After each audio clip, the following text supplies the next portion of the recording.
All right, you guys really outdid yourselves this time, sending over a whole mountain of info on distributed AI, event descriptions, a talk, even some personal notes. Whoa. Sounds like you dove deep into the world of Timothy Chou. And with good reason, he's a fascinating figure in this space. You got it. His name kept popping up everywhere in your research, so we've got to figure out why everyone's buzzing about him. Well, to kick things off, maybe we should start with the basics for anyone just tuning in. What exactly is distributed AI?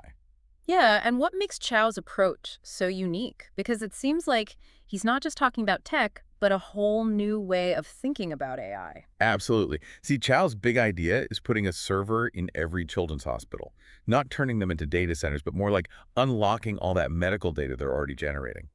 Okay, I see where you're going with this. But wouldn't hospitals freak out about privacy? I mean, we're talking about incredibly sensitive data. Exactly. That's where Chow's vision gets really interesting. He knew the cloud wasn't the answer for this. Too risky. Right. So his team engineered a totally new infrastructure with security baked right into the core.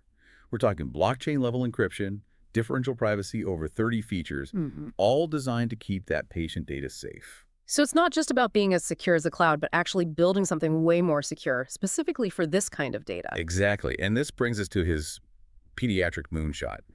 It's ambitious, aiming to tackle healthcare inequality head on. Yeah. Lowering costs, improving outcomes for kids globally. Huge goals. But I was looking through your notes, and it seems like he hit some serious roadblocks early on. Something about 96% of people thinking his idea was nuts. Oh yeah, early presentations, empty rooms, Mm-hmm. traditional tech investors, not interested. Yeah. Healthcare is notoriously risk-averse.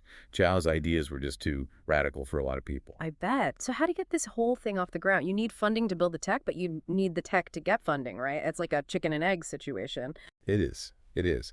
Chow realized he needed a different approach. So he started seeking out what he calls build partners, people willing to invest in the infrastructure itself, not just the end product. So they're kind of betting on the potential of the whole ecosystem rather than any one specific application. Risky. Very.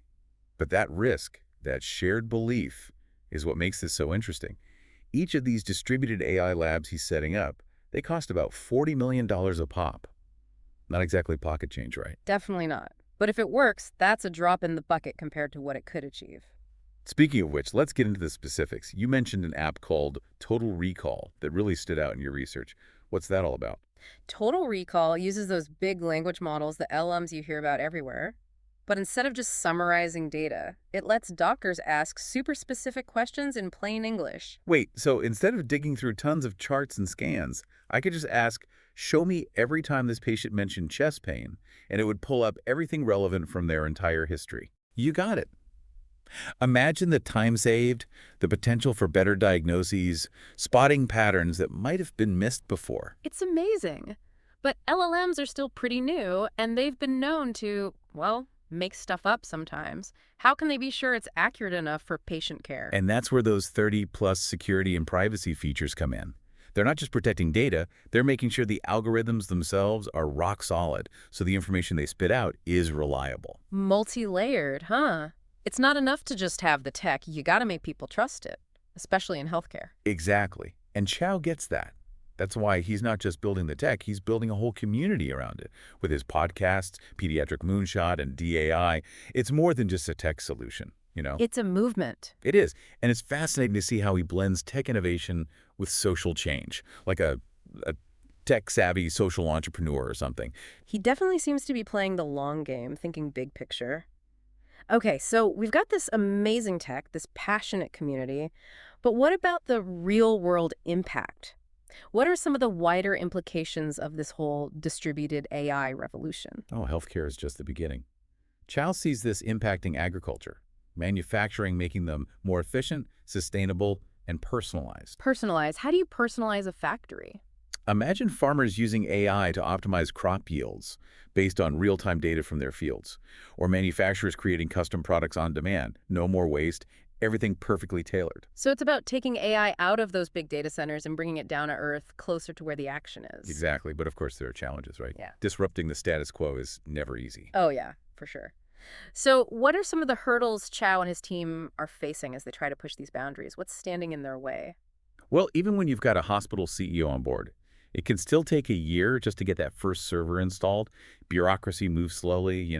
It's a reminder that sometimes the biggest obstacle to innovation isn't the tech itself, but just getting people to say yes. Ain't that the truth? And then there's the tech side of things. These distributed AI systems got to be incredibly robust, able to scale up as more data comes in. So it's not just about throwing more computing power at the problem, it's about making the systems themselves smarter, more adaptable. Exactly. And then there's the human element. Chow's talked about how hard it is to find the right engineers, those who are not just brilliant, but who get the mission.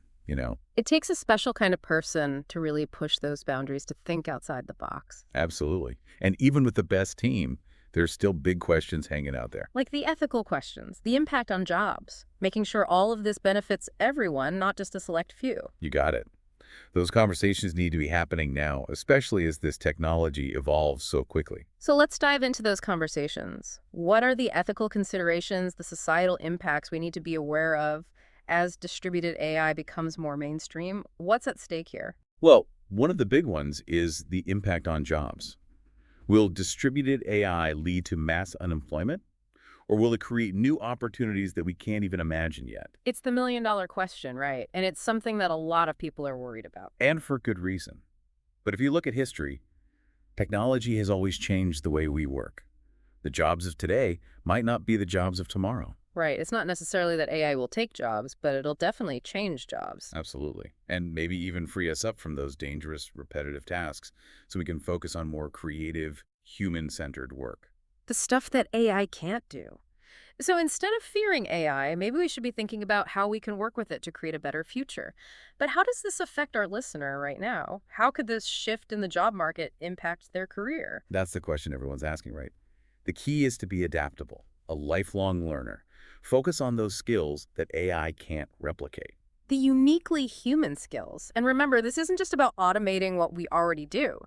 Distributed AI could create entirely new industries, jobs we haven't even thought of yet. Exactly. It's like standing on the edge of a whole new era, full of potential, but also uncertainty. And it's up to us to shape this future, to make it work for everyone. Well said. Now let's get specific. How is distributed AI already changing things? Let's start with healthcare. What's Chou doing that's so revolutionary? One of the most exciting areas is personalized medicine.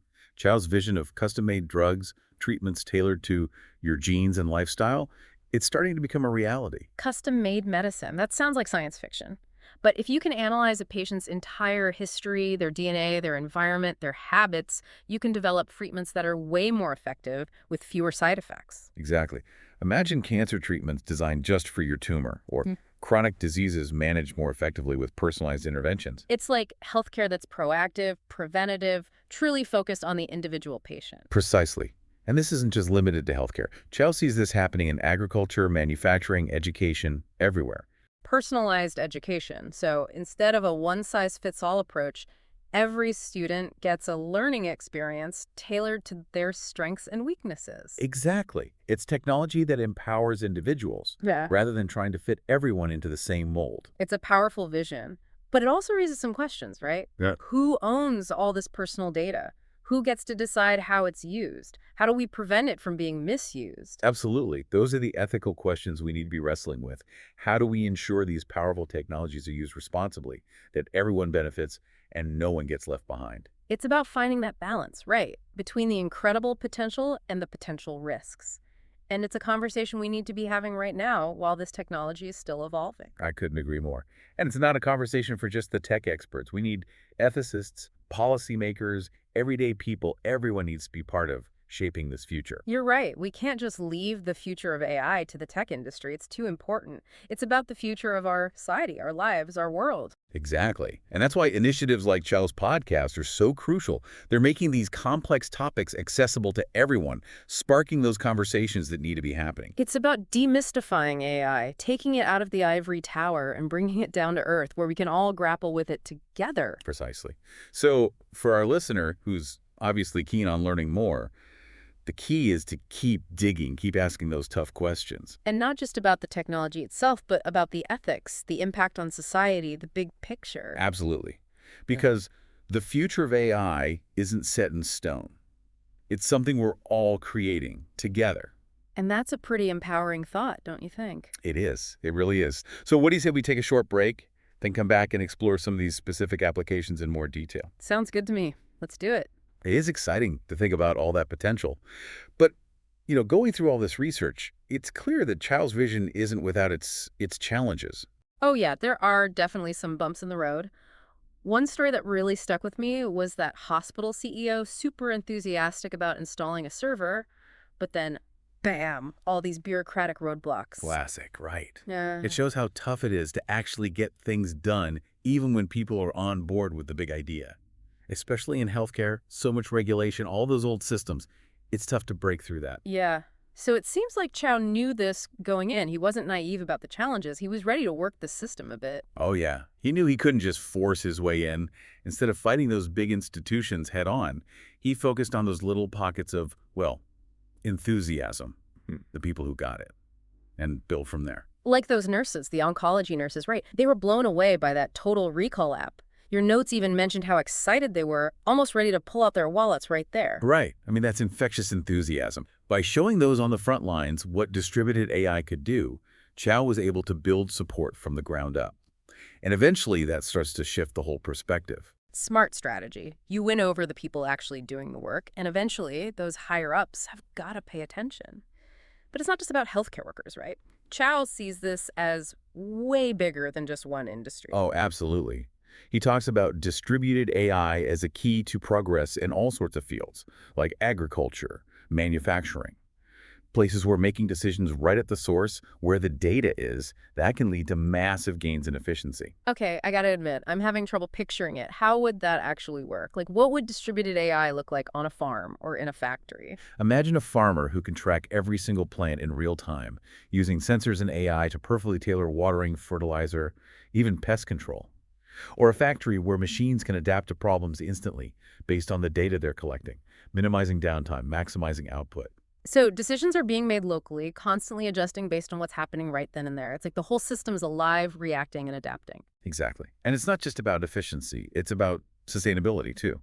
Optimizing resources, cutting down on waste. Distributed AI could help us build a whole new kind of economy, one that's actually in balance with the planet. It does sound pretty amazing. But I can't help but think, what about the downsides? All that data collection, all that analysis, it raises some ethical red flags, doesn't it? It does. And to Chow's credit, he addresses that head on. Security and privacy are baked into the whole infrastructure. It's not an afterthought, it's a foundation. But even with the best security, there's always that risk, right? Data breaches, misuse, it happens. How do we balance the potential benefits of all this with the need to protect individual privacy? It feels like a tough line to walk. It is. And there's no easy answer. But transparency is key. People need to know how their data is being used, how it's protected, and they need a say in how it's governed, who has access, all of that. Right. It's about giving individuals more control over their own data, making sure those in power are accountable, not just trusting that everything will be fine because the tech is cool. Exactly. And it circles back to what we were talking about before, Chow's emphasis on community. It's not enough to just build the technology. You have to build trust. And that means open dialogue, ethical guidelines, making sure everyone has a voice. It's about creating a culture of responsibility, not just blindly rushing ahead because we can. Right. And recognizing that the future of distributed AI, it's not preordained. It's something we're all actively creating through our choices, our actions, our discussions. It's empowering, right? We're not just passengers on this tech train. We have a say in where it goes. We do. We absolutely do. And that's why it's so important to be having these conversations now. While this technology is still relatively young, think critically about the good and the bad. Be proactive about shaping the ethical framework that will guide it. Couldn't agree more. Okay, so we've talked a lot about healthcare, agriculture, manufacturing. But I'm curious, what other areas could be transformed by distributed AI? What else is out there on the horizon? Oh, so many possibilities. One area that's ripe for disruption is education. Imagine a world where every student gets a truly personalized learning experience, tailored to their needs, their strengths, their learning style. Now that would be a game changer. No more one-size-fits-all education. Everyone gets a chance to thrive, to reach their full potential. Exactly. And think about cities. Distributed AI could revolutionize how we design and manage them, making them more efficient, more sustainable, more livable. Okay, now you're talking my language. Intelligent traffic systems, smart grids, personalized recommendations for everything. Sign me up. Right. It's about using technology to make our cities work better for everyone. Less congestion, less pollution, more convenience, more opportunities. It's an amazing vision, but as with anything, there are potential downsides. How do we make sure these smart city initiatives don't become tools for surveillance, or that they don't end up benefiting some at the expense of others? Those are crucial questions. We need to be very intentional about how these systems are designed, who controls them, how the data is used. Transparency and accountability are non-negotiable. Absolutely. We can't just assume the tech will solve all our problems. We have to be proactive about shaping it to serve human needs, not the other way around. Well said. Now, as we wrap up this part of our deep dive, I want to leave our listener with something to really chew on, something to think about. A question that gets them thinking about their own role in all of this, how they can be part of shaping this distributed AI future. Exactly. So, listener, here's a question for you. In a world where distributed AI is becoming more and more common, what are the skills, the knowledge, the values that will be most important for navigating this new landscape, for making sure this technology truly benefits everyone? It's a question that pushes us beyond the technical stuff to think about the bigger picture, the human side of all of this. It is. It's about embracing the potential while also staying grounded in our values, recognizing that we have a responsibility to shape this technology for the better, for the good of all. It's a challenge, but it's also an opportunity. It is, and it's one I believe we're ready for. Now, how about we take a breath, then come back and explore some of these specific applications in more detail, see how this distributed AI is already playing out in the real world. Sounds good to me. Let's dive in. It really is. It gets to the core of what it means to be, well, a responsible citizen in this age of AI. It's not just about understanding the tech, it's about engaging with the big questions. Yeah, making sure we're using this stuff for good, not just letting it run wild. Exactly. And it actually ties in perfectly with Chou's own story.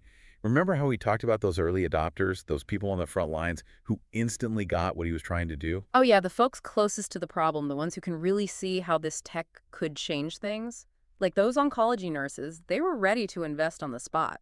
Exactly. They got it. And Chou understood that innovation isn't just about inventing something new.